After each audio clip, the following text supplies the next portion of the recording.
시스템을 시운전하는 것은 작성된 도면에 따른 부품을 준비하는 것부터 시작된다고 할 수 있는데요. 도면에 의한 부품을 모두 준비하면 구조물에 부품을 설치하고 고정하는 작업을 시작하게 됩니다. 그리고 신호 제어부에 배선 작업을 합니다. 배선 작업이 끝나게 되면 전원을 공급해서 신호 요소인 센서가 정상적으로 작동하는지를 확인하고 조정할 수 있어야 하는 거죠. 그 다음으로는 동력부의 배관 작업을 시행합니다. 이때 회로도에 의거하여 기호에 맞도록 작업해야 하는데요. 이 과정에서는 솔레노이드 밸브를 사용하는 경우에 솔레노이드 밸브의 수동 조작 기능을 이용할 수 있습니다. 또한 속도를 조절하기 위해서는 일방향 유량 제어 밸브를 사용하는 경우 실린더의 동작 속도를 조정할 수 있어야 합니다. 그리고 모든 배선과 배관이 끝나면 그 상태를 점검하고 동력을 공급하고 운전을 하여 동작 상태를 점검하는데요. 이 과정에서 위치나 속도 혹은 압력 등의 조정이 필요할 수 있습니다. 그래서 만들어진 시스템의 구성을 변경하는 경우에는 반드시 도면도 함께 수정되어야 하는 것이죠. 그리고 운전과 조정이 모두 끝나면 시험 성적서를 작성하도록 합니다. 이번 시간의 학습 목표를 알아보겠습니다. 이번 시간을 통해 제어 프로그램을 이용하여 논리적 프로그램을 주어진 조건에 따라 작성할 수 있고, 작성한 프로그램 혹은 전기적 회로를 이용하여 제어 목표를 만족할 수 있는 동작을 시킬 수 있습니다.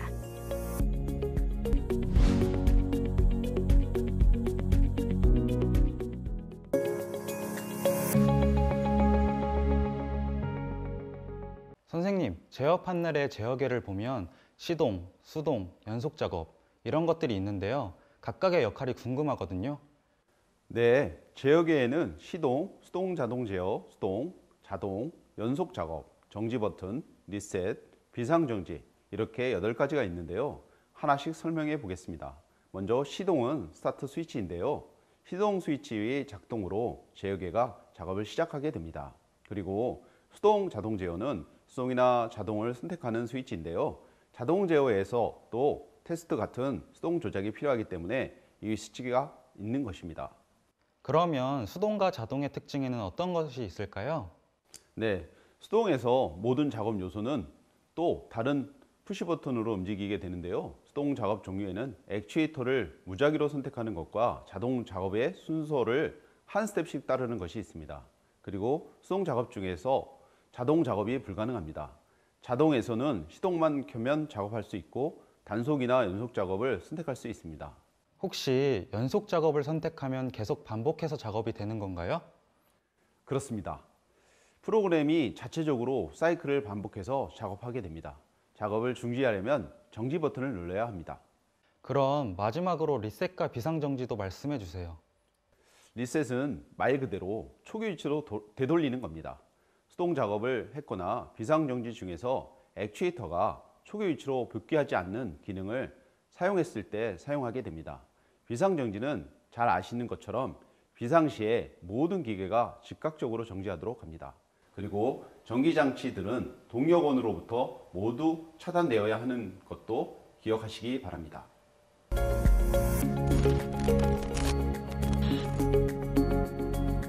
제어 시스템을 구성하는 것은 출력과 입력 신호의 관계를 정의하는 것이라 할 수 있습니다.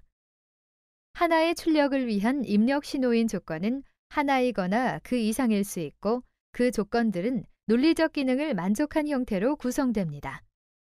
제시된 표는 기본 논리와 논리를 만족하는 방법을 공합과 전기 회로 및 PLC 프로그램에 대하여 나타낸 것입니다. 제어 시스템을 구성할 때 논리적 입력 조건이 만족했을 때 발생한 출력이 입력 조건이 만족하지 않아도 계속 존재해야 하는 경우가 많이 있습니다. 이와 같이 신호를 기억하는 제어 시스템을 메모리 제어 시스템이라 합니다. 유압과 공압에서는 출력 신호를 기억하기 위하여 신호를 스스로 기억할 수 있는 밸브를 사용하는 방법을 사용할 수 있습니다. 그러나 전기 제어 시스템에서는 스스로가 신호를 기억할 수 있는 전기 요소가 없습니다. 따라서 다른 방법으로 신호를 기억할 수 있는 회로를 구성해야 하는데, 바로 자기유지 회로를 구성하는 것입니다. 이와 같은 회로 구성은 유공합 장치를 제어하는 회로의 구성에서도 필수적으로 사용되는 회로입니다. 릴레이를 작동시키기 위한 전기 신호가 짧은 시간 동안만 존재하다 없어져도 그 릴레이가 계속하여 작동된 상태로 존재하기 위해서는 자기 자신의 하나의 접점을 이용하여 자기 자신에게 전기를 공급해주면 됩니다. 그림과 같이 ON 스위치를 작동시키게 되면 릴레이 K1이 작동하게 되며 릴레이 K1이 작동되게 되면 자신의 접점 K1을 이용하여 릴레이의 코일에 전류가 공급되게 되므로 ON 스위치가 오프되어도 K1 릴레이는 계속하여 작동된 상태를 유지할 수 있게 됩니다. 이를 자기유지 회로라 하며 릴레이 K1을 오프시키기 위하여 오프 스위치를 사용하는데요. 오프 스위치는 ON 스위치와 병렬로 연결합니다. ON 스위치와 오프 스위치를 같이 작동시키면 릴레이가 작동되기 때문에 이와 같은 제어 회로를 ON 우선 자기유지 회로라 합니다. 오프 우선 자기유지 회로는 출력을 작동시키기 위한 ON 신호와 출력을 오프시키기 위한 신호가 동시에 만족되면 출력이 오프되는 제어 회로입니다. 실제 제어 시스템에서는 오프 신호가 ON 신호보다 우선되어야 안전하기 때문에 이 방법을 많이 이용합니다. 일반적으로 자기유지 회로는 이 오프 우선 회로를 의미하며 릴레이를 출력으로 사용하는 전기 회로도입니다. ON 스위치를 누르면 릴레이 K1의 코일에 전류가 흘러 릴레이가 작동합니다. 릴레이가 작동한다는 것은 릴레이의 접점도 작동한다는 의미이고 접점의 작동은 ON 스위치가 원위치로 복귀해도 릴레이 코일에 전류를 계속 공급할 수 있는 것입니다. 즉, 오프 스위치를 누르기 전까지 릴레이 K1은 계속 작동된 상태를 유지할 수 있는 것입니다. 제어 시스템을 구성할 때 논리 요소의 입력 신호가 주어지면 특정한 시간 지연의 경과 후에 출력이 존재해야 하는 경우가 있습니다. 이를 시간 지연 릴레이 혹은 타이머라 하며 논리 요소의 ON 신호화에 따른 지연에 의해 발생됩니다. 전기 회로에서는 회로에 흐르는 전류를 제한하는 기능을 가진 저항, 전하를 저항하는 기능을 가진 캐패시터, 출력을 발생할 수 있는 릴레이를 이용하여 구성할 수 있습니다. 이와 같은 구성 요소는 공합의 시간 지연 밸브와 같습니다. 즉, 저항은 일방향 유량 제어 밸브에 해당하고 캐패시터는 저장 탱크, 3-2웨이 밸브는 릴레이에 해당하는 것입니다. 타이머 역시 공합과 마찬가지로 한시 지연과 한시 복귀가 있습니다. 제시된 그림은 한시 지연의 기능에 대한 작동 선도와 기호, 그리고 한시 복귀의 기능에 대한 작동 선도와 기호입니다. 카운터는 계수를 하는 장치입니다. 즉, 정해진 횟수를 계수하여 출력을 발생하는 것인데요. 릴레이의 한 가지 형태로서 일반적인 릴레이는 릴레이를 작동하는 신호가 있으면 즉시 접점들이 작동하여 출력을 발생하지만 카운터 릴레이는 정해진 횟수만큼 입력 신호가 있어야 출력을 발생하는 장치입니다. 계수를 하는 방법에는 두 가지가 있는데요. 하나는 계수 신호가 입력될 때마다 카운터의 값을 증가시키는 증가 카운터이고, 다른 하나는 계수 신호가 입력될 때마다 카운터의 값을 감소시키는 감소 카운터입니다. 카운터 릴레이에서 계수하고자 하는 값의 설정은 설정 값을 표시하는 창에서 직접 입력이 가능하도록 만들어져 있습니다. 증가 카운터는 카운터의 계수값을 설정하고 전원을 공급하면 계수값을 표시하는 창은 0으로 표시되고, 계수 신호를 공급하면 신호가 입력될 때마다 계수 신호를 표시하는 값이 하나씩 증가하여 이 값이 설정 값과 같거나 크면 릴레이가 작동하도록 만들어져 있는 장치입니다. 카운터의 출력은 리셋 버튼 혹은 전기적인 리셋이 가능하도록 만들어져 있어 리셋 신호가 있으면 계수값의 창이 다시 0으로 됩니다. 그림은 증가 카운터의 기능을 표시한 것입니다. 감소 카운터는 카운터의 계수값을 설정하고 전원을 공급하면 계수값을 표시하는 창은 0으로 되며 카운터를 사용하기 위해서 리셋 신호를 줘야 하는데요. 감소 카운터는 이 리셋 신호에 의해서 계수값이 설정값으로 표시됩니다. 계수 신호를 공급하면 신호가 입력될 때마다 개수 신호를 표시하는 값이 하나씩 감소하여 0이거나 0보다 작으면 카운터가 작동하는 것입니다. 그림은 감소 카운터의 기능을 표시한 것입니다. 시퀀스 제어란 순차적으로 제어 신호가 출력되는 것을 의미합니다. 즉, 주어진 조건이 충족되면 프로그램에 의해서 미리 결정된 순서대로 제어 신호가 출력돼서 순차적으로 작업이 수행되는 제어 방법인데요. 실제 공장 자동화에 가장 많이 이용되고 있는 방법입니다. 시퀀스 제어는 제어 방법에 따라 일정한 시간이 경과되면 그 다음 단계의 작업이 수행되는 시간에 따른 제어 방법과 전 단계 작업의 완료 여부를 리밋 스위치나 센서 등으로 확인하여 다음 단계의 작업을 수행하는 위치에 따른 제어 방법 두 가지가 있습니다. 타이머를 이용하는 시간에 따른 제어 방법은 전기 세탁기 등과 같은 곳에 응용되고 있지만 공장 자동화에는 위치에 따른 제어 방법이 주로 이용되고 있습니다. 그러므로 여기에서는 위치에 따른 시퀀스 제어에 대해서 알아보겠습니다. 시퀀스 제어에서는 상반된 제어 신호가 같이 존재하게 되면 제어 신호의 중첩 현상이 발생되며 제어 신호의 중첩 현상을 없애주는 방법에 따라 시퀀스 제어는 몇 가지 방법이 있게 되는데요. 일반적으로 제어 신호의 중첩 현상은 한 번 입력된 제어 신호가 너무 길게 지속되기 때문에 제어 신호가 짧은 기간 동안만 지속되는 펄스 신호화하면 해결할 수 있습니다. 공합 밸브를 이용하는 방법에서는 제어 신호의 펄스화에 공합 타이머 및 방향성 리밋 스위치 등도 이용되었으나 정기적인 방법에서는 이 방법이 거의 사용되지 않습니다. 그리고 전기 타임 릴레이는 보통 릴레이보다 고가이며 전기 방향성 리밋 스위치는 작은 작동력으로도 작동될 수 있어서 작동의 신뢰성을 보장할 수 없기 때문에 거의 사용되지 않습니다. 그러므로 전기 릴레이를 이용하는 시퀀스 제어는 회로상으로 해결하는 캐스케이드 방법, 스태퍼 방법 및 시퀀서 방법의 세 가지가 주로 이용되고 있습니다. 캐스케이드 방법은 간섭이 발생하지 않는 최소한의 그룹으로 만드는 것입니다. 공합에서는 이 그룹에 압축 공기를 공급하기 위하여 밸브를 사용하지만 릴레이 제어에서는 릴레이를 사용하는 것이 다르게 됩니다. 그러나 다른 점은 그룹의 개수와 릴레이의 개수는 같다는 것입니다. 공합 포트웨이 밸브는 2개의 출력을 가지고 있지만 릴레이의 접점은 출력이 1개이므로 공합의 경우와 달리 그룹의 수와 릴레이의 수를 같게 하는 것입니다. 단, 그룹의 개수가 2개인 경우 릴레이의 수는 1개를 사용합니다. 이는 릴레이의 접점은 1개라 하더라도 작동된 상태로 출력이 존재하는 상태와 작동되지 않은 상태에 출력이 존재하지 않는 상태가 있기 때문입니다.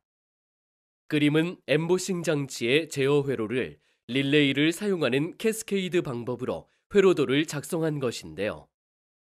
엠보싱 장치는 제어 시스템을 구성하는 데 간섭 현상이 발생하게 되고 따라서 간섭 현상을 없앨 수 있는 신호 그룹으로 분리하면 2개의 그룹으로 분리할 수 있습니다. 캐스케이드 방법으로 회로도를 작성하는 것은 기본적으로 액추에이터인 실린더의 동작을 위하여 복동 솔레노이드 밸브를 사용합니다. 스태퍼 방법의 제어 회로는 캐스케이드 방법과 같은 방법으로 제어 회로를 작성하는데요. 액추에이터인 실린더의 동작을 위해서 복동 솔레노이드 밸브를 사용하는 것은 캐스케이드 방법과 동일하지만 제어 신호의 간섭을 없애기 위해 신호 그룹을 최대로 하는 것입니다. 즉, 사이클을 구성하는 스텝과 같은 수의 제어 그룹이 필요하고 제어 그룹에 전기 신호를 공급하기 위한 릴레이의 수도 스텝의 수와 같은 개수를 사용합니다.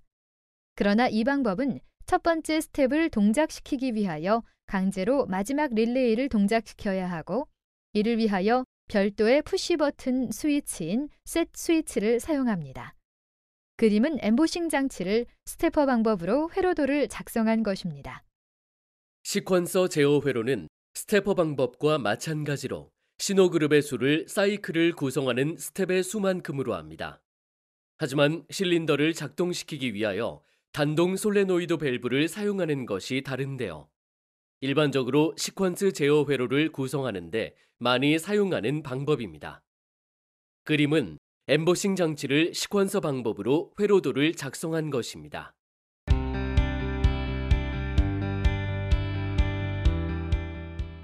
이번 시간에는 스태핑 장치를 구성해 보도록 하겠습니다.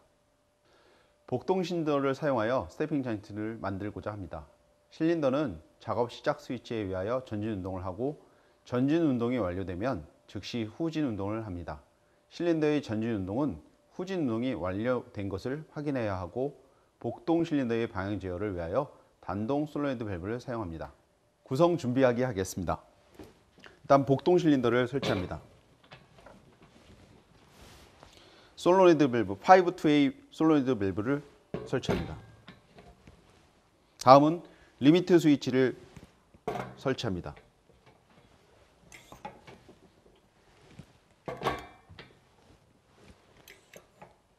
다음은 푸시 버튼을 설치합니다. 다음은 릴레이를 설치합니다. 공합 배관과 전기 배선하기 하겠습니다. 우선 공합 배선부터 하겠습니다. 공합 배선은 이 공기 분배기인 체크 밸브에 연결을 하고 5-2A 솔노이드 밸브의 P 포트에 연결을 해줍니다.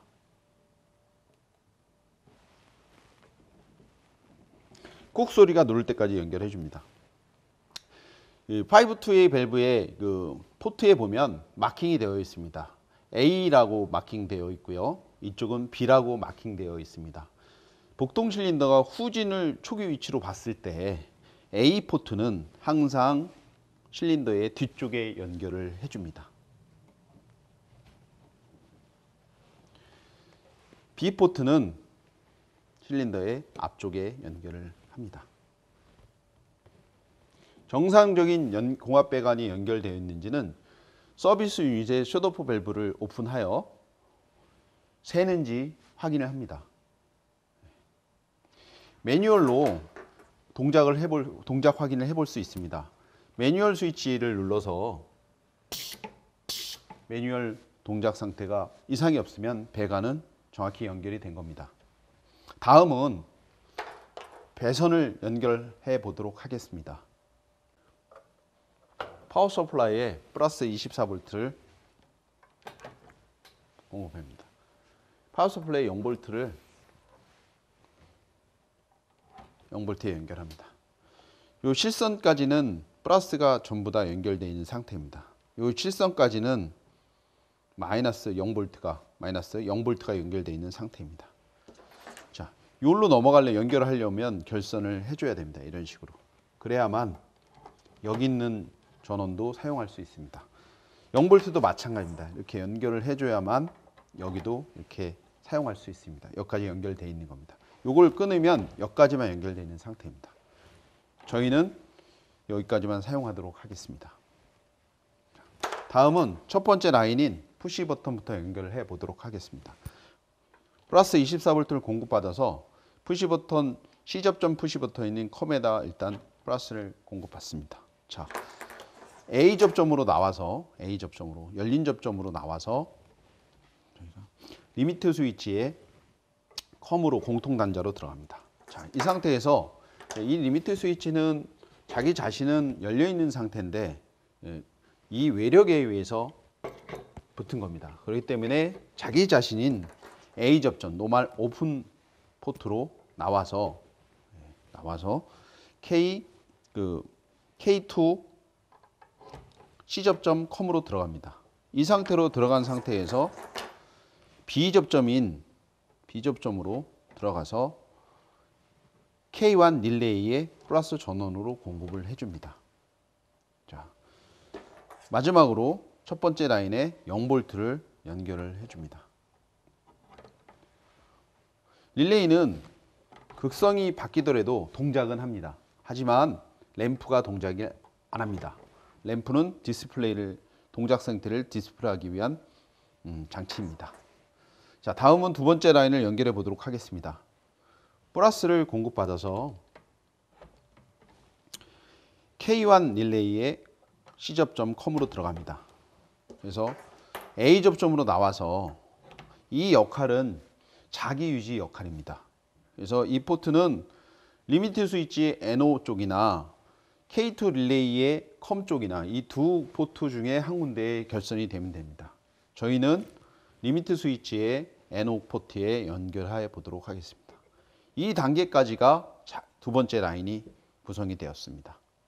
다음은 세 번째 라인을 연결해 보도록 하겠습니다. 세 번째 라인은 완료를 확인하는 동작 컴에다가 리미트 스위치에다 컴을 연결합니다. 그래서 마찬가지로 노멀 오픈으로 나와서 어디로 들어가냐면 K2의 플러스로 들어갑니다. 두 번째 릴레이에 플러스 들어갑니다. 다음은 두 번째 릴레이에 0V를 결선해 줍니다. 두 번째 라인이 결선이 끝났습니다. 다음은 네 번째 라인에 결선을 해보도록 하겠습니다. 네 번째 라인은 전원을 공급받아서 K1 릴레이에 C 접점 컴으로 들어가서 A 접점으로 나와서 솔 밸브에 플러스로 공급을 합니다. 다음은 솔 밸브에 0V를 연결합니다. 이로써 배선이 완료되었습니다. 시험 운전하게 하겠습니다.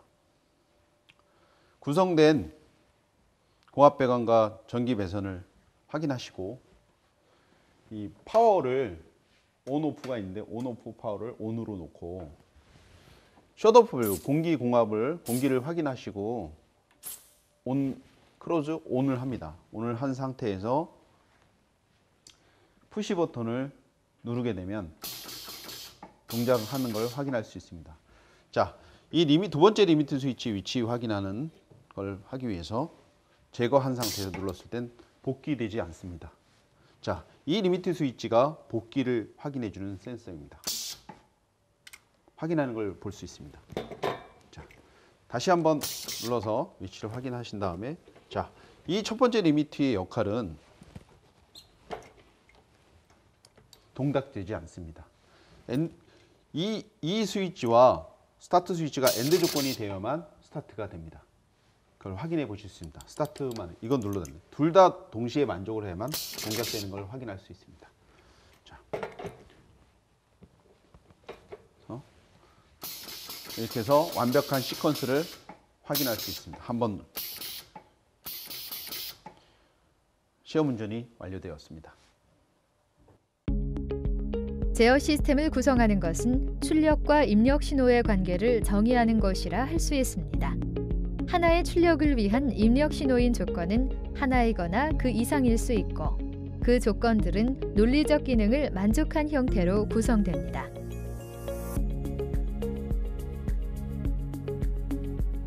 제어 시스템을 구성할 때 논리적 입력 조건이 만족하였을 때 발생한 출력이 입력 조건이 만족하지 않아도 계속 존재하여야 하는 경우가 많이 있습니다.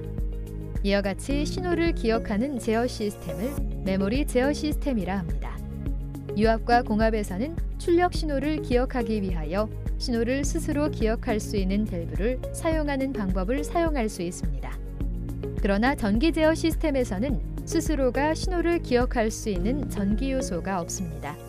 따라서 다른 방법으로 신호를 기억할 수 있는 회로를 구성하여야 하는데 이것이 자기유지 회로를 구성하는 것입니다. 이와 같은 회로 구성은 유공압 장치를 제어하는 회로의 구성에서도 필수적으로 사용되는 회로입니다.